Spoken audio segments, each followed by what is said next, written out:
তীৰ্থগত ধৰ্ম কৰ্ম একো নবাচয়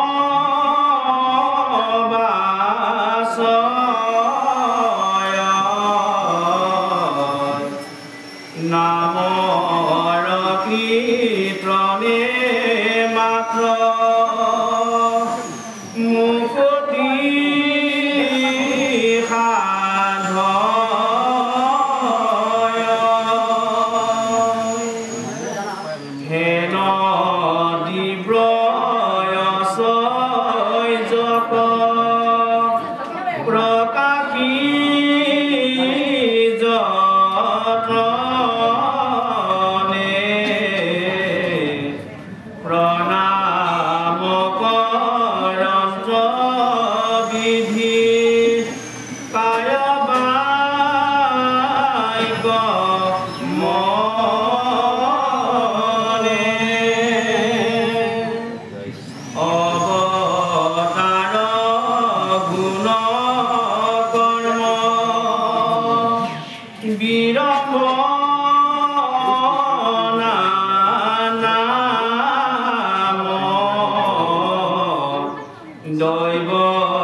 সবাৰে শ্ৰী চৰণৰ ধৰা কিৰণ লৈ আমি এই সাগৰ সদৃশ বিশাল ভাগৱত শাস্ত্ৰখনৰ য'তখিনি মাত্ৰ প্ৰবচনা কৰিব বিচাৰিছোঁ এইখিনি কৰিবলৈ যাওঁতে অনেক বৰহা টোকা হ'ব পাৰে ৰৈ যাব পাৰে তাৰ কাৰণে আগতীয়াকৈ আপোনালোকৰ ওচৰত সমপ্ৰাৰ্থনা বিচাৰিছোঁ ভাগৱত প্ৰবচনাৰ যত্নক্ষেত্ৰত আমি আমাৰ ফালৰ পৰা অকণমান গুৰু স্মৰণ কৰিব বিচাৰিছোঁ কৃষ্ণ হৰি ভক্তি জন দিয়া সুগতক তাৰিলা সংসাৰ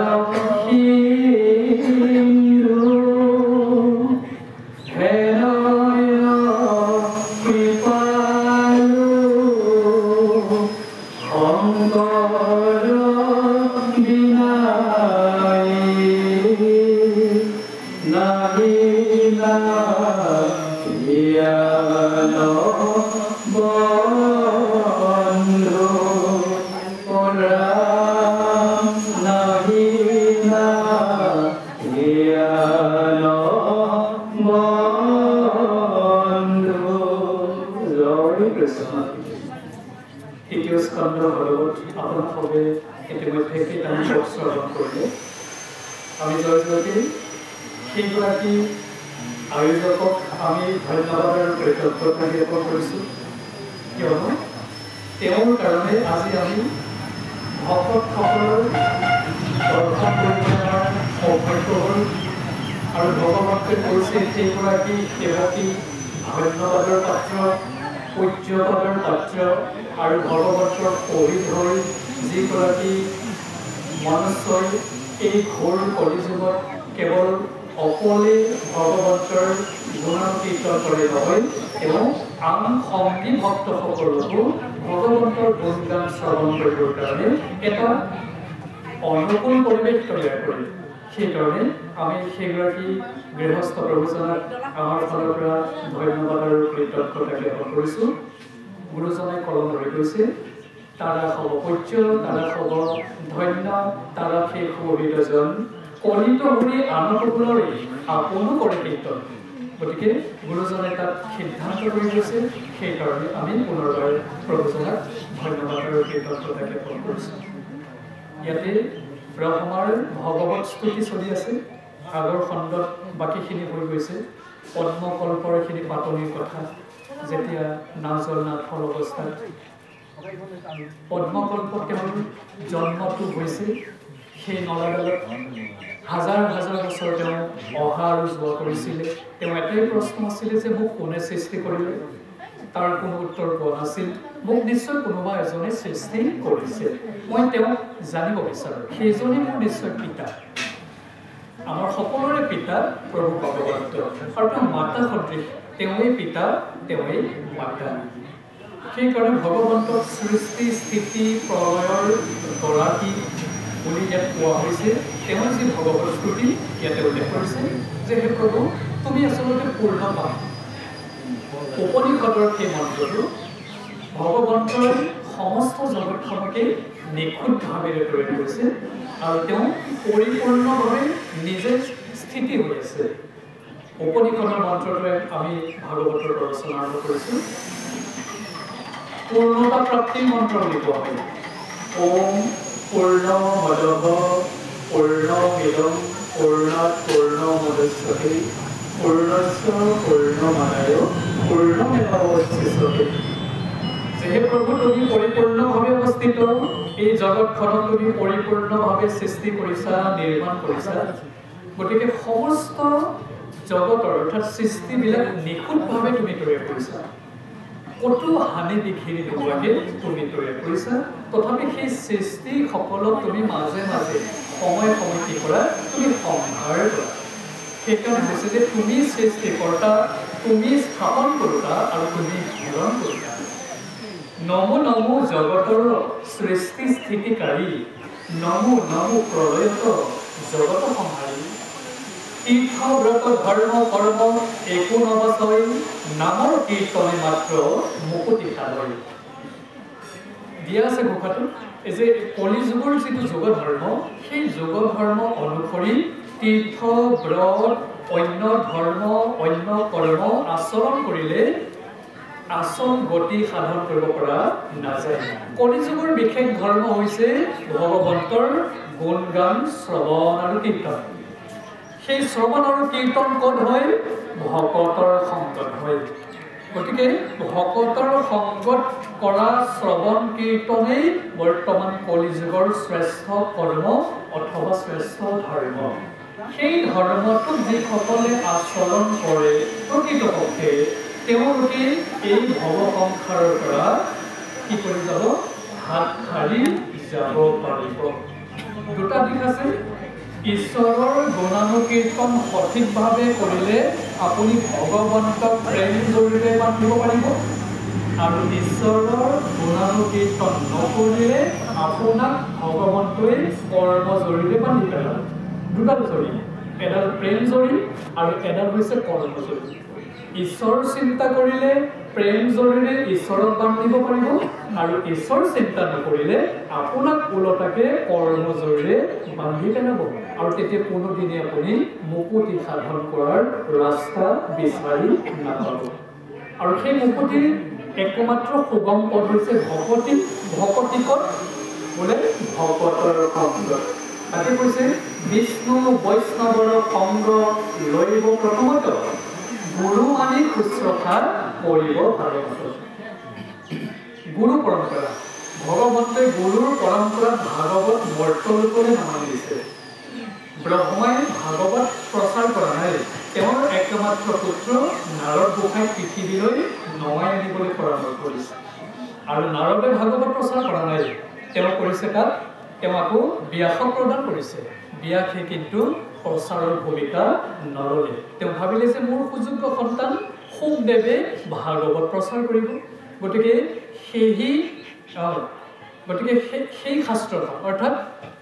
সেই শাস্ত্ৰ মই তোমাতো কহিব অৰ্থাৎ সেইখন শাস্ত্ৰ মই তোমাক ক'ব বিচাৰিছোঁ কাৰণ তুমি এই শাস্ত্ৰখন শুনিবৰ কাৰণে উপযুক্ত পাত্ৰ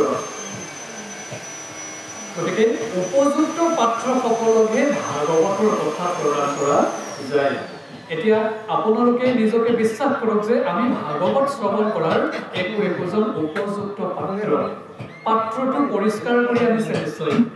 লেতেৰা পাত্ৰ এটাত অমৃত ভৰালে লেতেৰাই হৈ পৰিব হয়নে বাৰু গতিকে পাত্ৰটো আমি পৰিষ্কাৰ কৰি ল'লে তাত অমৃত ভৰাব পৰা যাব আৰু সেইখিনিক আমি খুব আনন্দেৰে গ্ৰহণ কৰিব পাৰিম গতিকে সেই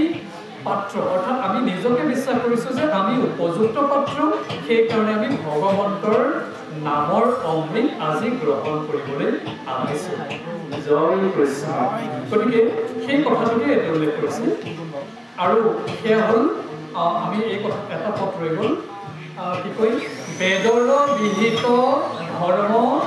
আছে সংসাৰত যত সবেই হৰিনামৰ কীৰ্তন জয় কৃষ্ণ গতিকে এই বেদৰ বিহিত যিমান কৰ্ম আছে সকলোবিলাক কাৰ দাস হৰি নামৰ দাস অৰ্থাৎ হৰি নামৰ কীৰ্তন সেয়েহে সাধনৰ কৈছে যিজনে এই যুগ ধৰ্মটোক হৃদয়ংগম কৰি তেওঁ কেৱল ভগৱন্তৰ নাম কীৰ্তনক একচিত্তভাৱেৰে এক শৰণীয়া হিচাপে বা এক হিচাপে গ্ৰহণ কৰিছে তেওঁ জানিছে যে কৃষ্ণই হ'ল এজন দেৱ কৃষ্ণ এক দেৱ মুখহাৰী ভগৱন্তই হ'ল এজন পৰম দেৱ যিজনে সংসাৰৰ দুখ হৰণ কৰিব পাৰে যিজনে কালক অতিক্ৰম কৰাই দিব পাৰে যিজনে মায়াক অতৰাই দিব পাৰে সেইজন প্ৰভু ভগৱন্তক 7টা প্ৰকাৰে সমৰ্পণ কৰিব লাগে প্ৰথম 3টা প্ৰকাৰ হৈছে কায় বাক্য আৰু মনেৰে যেহে প্ৰভু মই আজিৰ পৰা তোমাৰ হলো তুমি আজিৰ পৰা তুমি মোৰ হৈ যোৱা আৰু মই এই পঞ্চৱতী দেহাটো তোমাক মই আজিৰ পৰা অৰ্পণ কৰিলোঁ আপুনি দেৱভূতি আপোনাৰ দেহাটো দেহত আহুতি কৰিলে গতিকে আপুনি দেৱভূতি হৈ গ'ল আৰু আপোনাৰ বাক্যবিলাক কাৰ বাক্য ওলাব ঈশ্বৰৰ বাক্য ওলাব ভকতৰ মুখত সদায় কৃষ্ণ কথা ওলাব লাগে আমাৰ যেনিবা গ্ৰাম্য কথা ওলাই থাকে কোনো অসুবিধা নাই শেষত কিন্তু ৰাম কৃষ্ণহে বুজিব লাগে জয় কৃষ্ণ আমি আৰম্ভণিতে পতিত পাৱনটো গাই আমি পুনৰ বৰলৈ যাম আমাৰ এটা নিৰ্দিষ্ট সময়ৰ কাৰণে আজি আহিব লগা হ'ল তথাপি আমি পতিত জীৱক ভগৱন্তই তাৰণ কৰে কাৰণে ভগৱন্তৰ সহস্ৰ নামৰ এটা হৈছে পতিত পাৱন পতিত পাৱনটো ঘোষাটো গাই আমি পদলৈ সোমাই যাম জয় কৃষ্ণ পতিত পাৱন হৰি পতিত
বৈকুণ্ঠ পাইছে সমস্তৰে ভগৱন্ত ইয়াত বিৰাজ হৈ গ'ল ভগৱন্তই আপোনালোকৰ কীৰ্তন চাই আছে আৰু ভগৱন্তই আপোনালোকৰ নামত মালা গাঁঠিবলৈ আৰম্ভ কৰি দিছে সেইকাৰণে মাজে মাজে ভগৱন্তৰ জয় ধ্বনিটো উঠাই থাকিব জয় কৃষ্ণ ভকতে লয় যতে গুণ নাম তাৰ মালা গাঁঠিয়ন পিণ্ডান্ত কণ্ঠত কৰি উৎসৱ হেনকে ভকতৰ বান্ধৱ কাৰ আগত কৈ আছে নাৰদৰ আগত কৈ আছে নাৰদত বিষ্ণু আসন্ত কৈ বৈকুণ্ঠত মই নাথাকো ৰৈ যোগীৰো হিয়া এৰি সমুদায় মই থাকো ভকতৰ কীৰ্তন চাই আপোনালোকৰ কীৰ্তন চাই আছে গতিকে জয় ধ্বনিটো কৰি থাকিব জয় কৃষ্ণ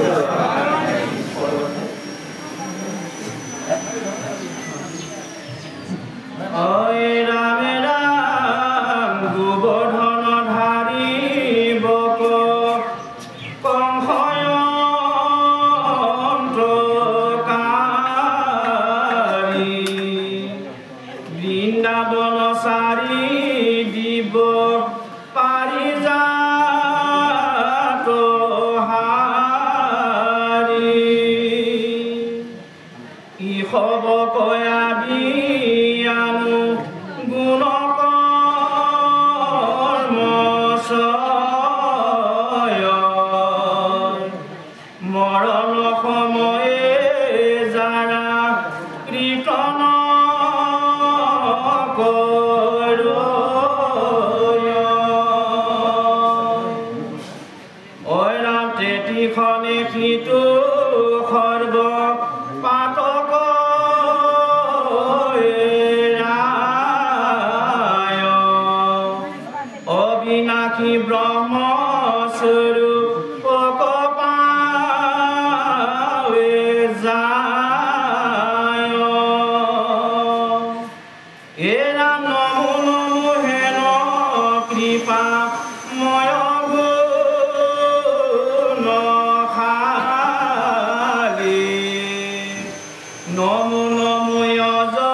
শাস্ত্ৰৰ উত্তম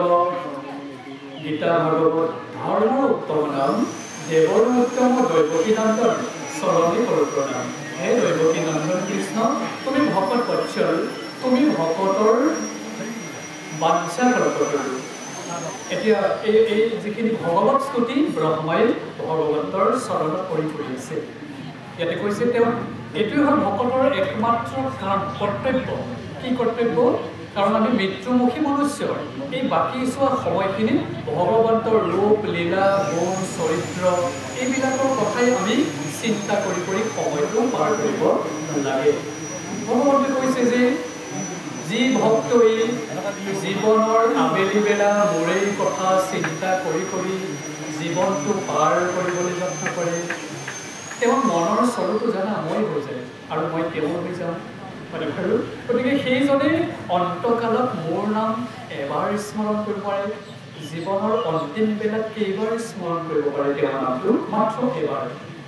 হে প্ৰভু মোৰ মৰণ যেতিয়াই তেতিয়াই য'তে ত'তে হ'ব পাৰে সেইকাৰণে য'তেই নহওক যেতিয়াই নহওক কাৰণ চৰণেহে জানে মৰমৰ ঠাই গতিকে সেই সময়ত যাতে মই তোমাৰ নাম এবাৰ ল'ব পাৰোঁ এই এবাৰ কোনে ল'ব পাৰে যিসকলে অভ্যাস কৰে অভ্যাস হয়নে বাৰু ক'ত অভ্যাস ভকতৰ সংগত প্ৰথমতে অভ্যাস তাৰপিছত আপুনি অকলশৰীয়া হৈ যাব হয়নে বাৰু জৰাই আহি আপোনাৰ শৰীৰত প্ৰৱেশ কৰিব তেতিয়া আপুনি একো কৰিব নোৱাৰিব কৰিবলৈ একো শক্তি নাথাকিব কেৱল মাত্ৰ আপোনাৰ স্মৰণ শক্তিটোহে থাকিব যে এনেকৈ ভকতৰ সংগত তোমাৰ নাম লৈছিলোঁ সেই নামখিনিকে লৈ মই জীৱনৰ বিৰতি বেলাত কটাই মই যাব বিচাৰোঁ হে প্ৰভু তুমি মোক এবাৰ মনত পেলাই দিবা ভগৱন্তই যি বিচাৰে ভকতে যি বিচাৰে ভগৱন্তই সদৰ্ভেষত সেইটো দিবলৈ যাব গতিকে এয়া হ'ল ভগৱন্তৰ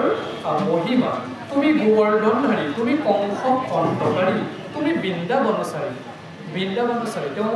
গোকুল বৃন্দাবনত কি কৰিছিলে কি কয় শিশুলীলাখিনি তাতেই কৰিছিলে ৰাসলীলা কৰিছিলে বৃন্দাবন এই লীলাকেইটা বিশেষকৈ প্ৰথমে ব্ৰজলীলা, তাৰপিছতে বৃন্দাবন লীলা, তাৰপিছত মথুৰা লীলা, কংসকে আদি কৰি দৈত্যসকলৰ নিধনৰ লীলা কৰিছিলে। তাৰ পাছত তেওঁ কি কৰিছিল, সমস্ত মথুৰা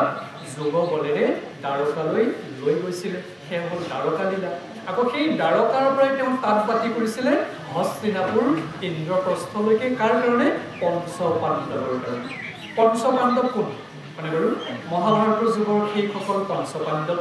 আৰু আমি পঞ্চ পাণ্ডৱৰ দৰে যদি এজন এজন হ'ব পাৰোঁ, কোনোবাই যুধিষ্ঠিৰৰ দৰে হ'ব বিচাৰে, কোনোবাই ভীমৰ নিচিনা হ'ব বিচাৰে, কোনোবাই অৰ্জুনৰ নিচিনা হ'ব বিচাৰে, কোনোবাই নকুল সহদেৱৰ নিচিনা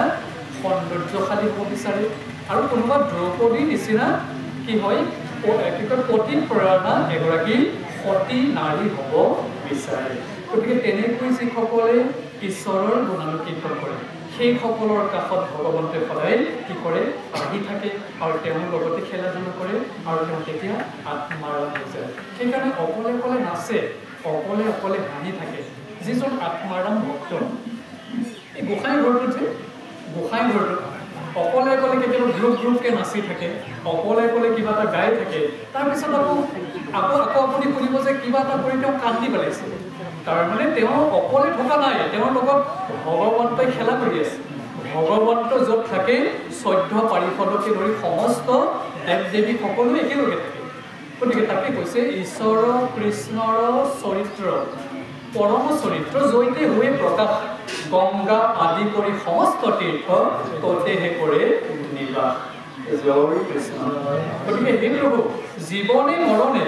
মই যেন তোমাৰ নাম লৈ থাকিব পাৰোঁ, বিশেষত মৰণৰ সময়। ইয়াতে উল্লেখ কৰিছে ই খবক আদি আন গুণ কৰ্ম ছয়, মৰণ সময় যাৰা কীৰ্তন কৰৈ, সেইজন আটাইতকৈ ভাগ্যৱান। দ্বিতীয় স্কন্ধত উল্লেখ কৰিছে যে অন্তকালে হৰি স্মৰে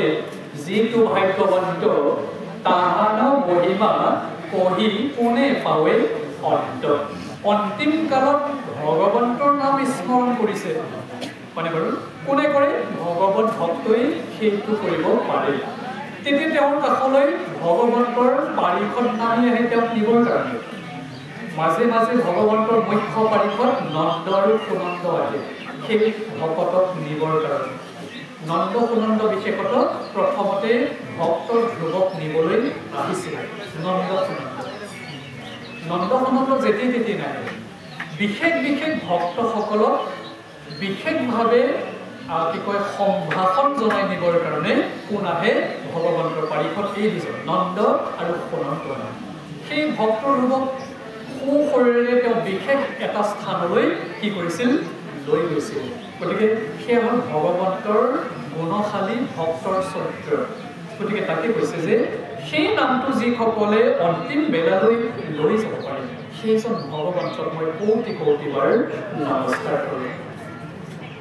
প্ৰভু ভগৱন্ত ভকতৰ নৱবিধি,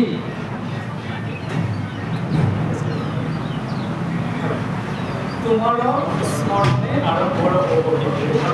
জয় কৃষ্ণ। আমি পুনৰ পদবন্ধে আহিব বিচাৰিছোঁ। জয় কৃষ্ণ। ঐ ৰাম হৰি হৰি মোৰ মনে, ইটো বৰ দুখ, হেঙ বান্ধৱত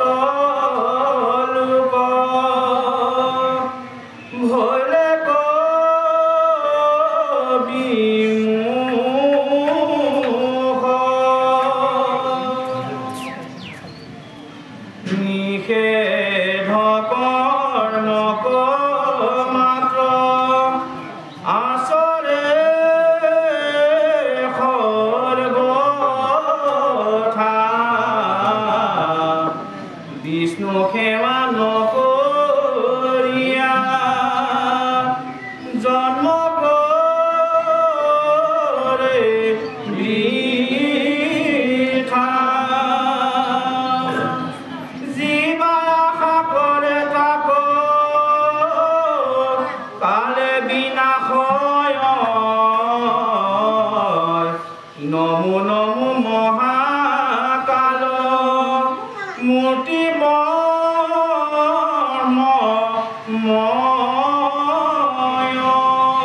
ভগৱন্ত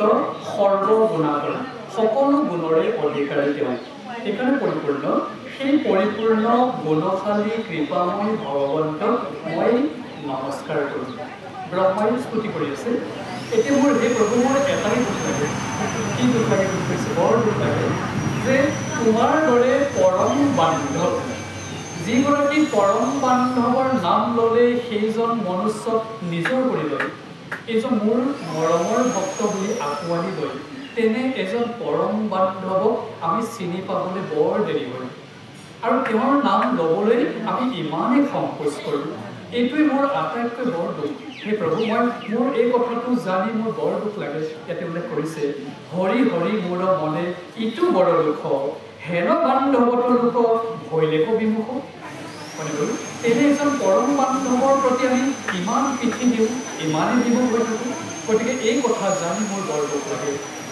শেষত গৈ সেইজন মনুষ্যই কি কৰে কি কৰিলোঁ ভকতি নকৰি অন্তকে পাইলে মোক ৰক্ষা কৰা হৰি এতিয়া ৰক্ষা কৰা হৰি লাগে হয়নে বাৰু যে মই পাইছিলোঁ হৰিনাম পাইছিলোঁ ভকতৰ সংগলৈ গৈছিলোঁ কিন্তু মোক কিহে পালে মই ভকতৰ সংগ নকৰা হ'লোঁ এতিয়া মই কালৰ হাতত পৰি গ'লোঁ এতিয়াতো মই ভকতৰ সংগলৈ যাবও নোৱাৰা হ'লোঁ আৰু তেওঁলোকেও আহিব নোৱাৰা হ'ল বিচাৰি থাকোঁ কিন্তু তেওঁলোকে আহিবলৈ সময় নোপোৱা হ'ল এতিয়া মোৰ গতি কি হ'ল হয়নে বাৰু ভকতৰ সংগ এৰি আজি মই কালৰ হাতত পৰি গ'লোঁ হে প্ৰভু এতিয়া তেওঁ কি প্ৰাৰ্থনা কৰিব বিচাৰিছে কি কৰিলোঁ ভকতি নকৰি অন্তকে পাইলেকে মোক ৰক্ষা কৰা হ'ল এতিয়া কিন্তু হৰিয়ে নাৰাখিব তেওঁ কি জোৰেৰে বান্ধিব কৰ্ম জোৰেৰে বান্ধিব আৰু জন্মলৈ তেওঁ নিশ্চিতভাৱে যাব লাগিব সেইখন নগৰলৈ যাবলৈ একেবাৰে সহজ একো নকৰিলে হ'ল এটা চেষ্টা আপুনি যাবই পাৰিব কিন্তু ভগৱন্তৰ পৰম ধামলৈ যাবলৈ কেইটামান কাম কৰিব লাগে প্ৰথম কাম ভকতৰ সংগ ল'ব লাগে আৰু বিধিবদ্ধভাৱে গুৰুৰ আশ্ৰয় গ্ৰহণ কৰি শৰণ আৰু ভজন দুটা শ্ৰেণীত নাম লগাব লাগে আপোনালোকে দ্বিতীয় শ্ৰেণীত নাম লগালেনে বছৰ ধৰি একেটা শ্ৰেণীতে পঢ়ি থাকিব একেবাৰে গাধ ছাত্ৰইহে একেটা শ্ৰেণীতে পঢ়ি থাকে নাই ইয়াক পাছ কৰাই দিব নোৱাৰি ইয়াক ফেলে কৰি লাগে ফেল কৰি দিয়াই থাকোঁ সি যাতে সি আৰু স্কুললৈ আৰু নাহে হয়নে বাৰু গতিকে দ্বিতীয় শ্ৰেণীত আপুনি ভাবিছে যে মই এতিয়া শৰণ মাৰ্গত আহি ভকতি সম্পৰ্কে মই বুজি উঠিলোঁ এতিয়া মোৰ দায়িত্ব যে সময় থাকোঁতেই দ্বিতীয় শ্ৰেণীত নাম ভৰ্তি কৰাটো জৰুৰী অৰ্থাৎ ভজন বাৰ ভাগৱতত গুৰুজনাই উল্লেখ কৰিছে সিদ্ধান্ত দিছে ভকত শব্দৰ তাৎপৰ্যত কৈছে ভ শব্দে ভগৱন্ত ভৱ বিমোচন ভজন ভক্তিত তুষ্ট হোৱন্ত কিজন শৰণত এক নাম ভজনত বোলে 4 নাম আপুনি শৰণত এক নামহে পাব আৰু নাম আছে তাকে কৈছে এই নামে নাম নহয় আৰু নাম আছে গতিকে সেই নাম বোলে কিহেৰে বন্ধা আছে অৰ্থাৎ সেই ভগৱন্তক নামেৰে বন্ধা আছে গতিকে আগে ভৰিলোঁ মই নামে ভৰিলাপ আছে সেইকাৰণে মোৰ নাম কি কৈছে সেইকাৰণে সমস্ত বেদ বোলে নামে বন্ধা আছে গতিকে এইটো কথা আটাইতকৈ জৰুৰী এইটো কথা আমি সময় থাকোঁতেই চিন্তা কৰিব লাগে ভজন মাৰ্গলৈ নহালৈকে আপোনাৰ যিটো আমাৰ ভকতি শৰণস্থলৰ ভকতিটো সেইটো প্ৰথম পৰ্যায়তে থাকি যাব গতিকে ভগৱন্তৰ পৰম ধামলৈ যাবলৈ ইয়াতে একেবাৰে শেষৰ ঘোষাটো বুলি আমি দেখিছোঁ আমাক ভাৱক ভাই বুলি সম্বোধন কৰিছে এই ভাৱক ভাই ভজ ভগৱন্তক ভক্তিভাৱে ভগৱন্তক ভজিয়া পৰম গতি পাৱে ভজিয়া মানে কি ভজনৰ কথা কৈছে ভগৱন্তক ভজনৰ ভজন ভক্তিত ভগৱন্ত আটাইতকৈ সন্তোষিত হয় সেইটো শৰণৰ স্তৰকেইটা খুব সুন্দৰভাৱে দিয়া আছে সেইটো গুৰুৰ মাধ্যমত বা সৎসংগত থাকি আমি শিকি বুজি ল'ব লাগে সময় থাকোঁতে বোলে মোৰ আৰু 20 বছৰমান বিষয় কৰিব লগা আছে কোনো কথা নাই আপুনি বিষয় কৰি দিব পাৰে কিন্তু 20 বছৰ নহওঁতে যদি আপুনি কালৰ হাতত পৰি যায় তেতিয়া আপোনাৰ দ্বিতীয় শ্ৰেণীৰ এডমিশ্যন কিয় আপুনি কি কয় আপোনাৰ নিজৰ আইগৰাকীকে মাতষাৰ দিবলৈ আপোনাৰ শক্তি নাইকিয়া হৈ যাব তেতিয়া আপুনি কি কৰিব হয়নে বাৰু তেতিয়া আপুনি আপোনাৰ তাতে কি হ'ব আপুনি এইটো বিবেক দংশন কৰিব সময় থাকোঁতে মই এইটো নকৰি মোৰ আজি কি হ'ব গতিকে হে প্ৰভু সময় থাকোঁতে যেন মই এইখিনি কৰ্ম কৰিব পাৰোঁ, এই কৰ্তব্যটো সম্পাদন কৰিব পাৰোঁ, তাৰ কাৰণে হে প্ৰভু তুমি কৃপা কৰা। ভগৱতৰ বাঞ্ছা কল্পতে আপুনি যদি বিচাৰে তাক সুবিধা দি দিব, আপুনি বিচাৰিলে সুবিধা কৰি দিব যে মই অহা ভাদ মাহত এই ভাগ লোৱাটো মই ভাবিছোঁৱেই। এই যে আপুনি ভাবিলে কলি যুগৰ মহত্ব 50% তাৰ পুণ্যটো আপোনাৰ লগলৈ আহি যাব। কলি যুগৰ এইটো মহত্ব। আমাৰ গৃহস্থ প্ৰভুজনাই যে ভাবিলে যে এই ভাগৱতখন আজিৰ অনুষ্ঠানটো আমাৰ গৃহতে কৰা যাব, যে আপোনালোকক আমি তামোল পানীৰে আবেদনখন কৰিলোঁ, সিদিনাখনে তেওঁ আধা পুণ্য পালেই। কলি যুগৰ মহত্ব। আৰু আজি যে অশেষ যত্নেৰে তেওঁ আজিৰ অনুষ্ঠানটো আয়োজন কৰিলে, ইতিমধ্যে আৰম্ভ হৈ গ'ল, গতিকে সেই বাকী পুণ্য ভাগখিনি ভগৱন্তই তেওঁ আপুনি প্ৰদান কৰিব। জয় কৃষ্ণ। গতিকে এইটো ভজন আছিলে, ভজন কথাটো। আৰু শেষত কি ক'লে? এই ভাৱক ভাই ভজ ভগৱন্তক ভক্তি ভাৱে, ভগৱন্ত ভকতক সমনে লয়। তিনিটা কথা ক'লে। ভগৱন্তৰ ভকতক জমে ডিছকাছ নকৰে, তেওঁৰ বিষয়ে একো আলোচনা নকৰে, মানে তেওঁৰ ওচৰত জমদূত যাব লগা নহয়। আৰু ক'লে কি যে ভগৱন্তৰ ভকতে কি পায়? পৰম গতি লাভ কৰিব। অৰ্থাৎ পৰম গতি লাভ কৰিলে তাত চিৰ শান্তিত থাকিব পাৰে। এইকেইটা আৰু এইকেইটা নকৰিলে আমি কোনটো ক'ত যাব লাগে? সেইখন নগৰলৈ যাব লাগে। সেইকাৰণে মোৰ দুখ লাগে। ব্ৰহ্মা প্ৰভুজনাই ভগৱন্তক এইটো কথা খেদ প্ৰকাশ কৰিছে যে এই কথা জনাৰ পিছতো বা নজনাকেই কিছুমানে তেনেকেই মনুষ্য জনমটো পাৰ কৰিছে। এইটোহে কৈছে, আকাশে সঞ্চৰে ৰবি ৰথ যেন বায়ু, সূৰ্যৰ লগতে হৰৈ জগতৰে আয়ু। মানে বাৰু, গতিকে এই যে সূৰ্যৰ লগতে, অৰ্থাৎ সূৰ্যই কি কৰে? সমস্ত জীৱ জগতকে আয়ুটো প্ৰত্যেক দিনে হৰণ কৰি দিছে। তাকে কৈছে এনেকুৱা সময়ত একক্ষণ মাত্ৰ যদি শুনয় কৃষ্ণ কথা,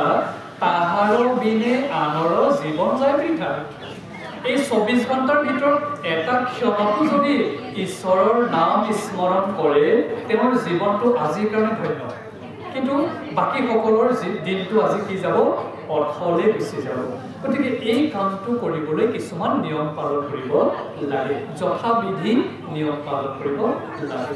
তেতিয়া আমাৰ কোনো চিন্তা নাই। আমি এইখিনিতে সময়ৰ প্ৰতি আমাৰ এটা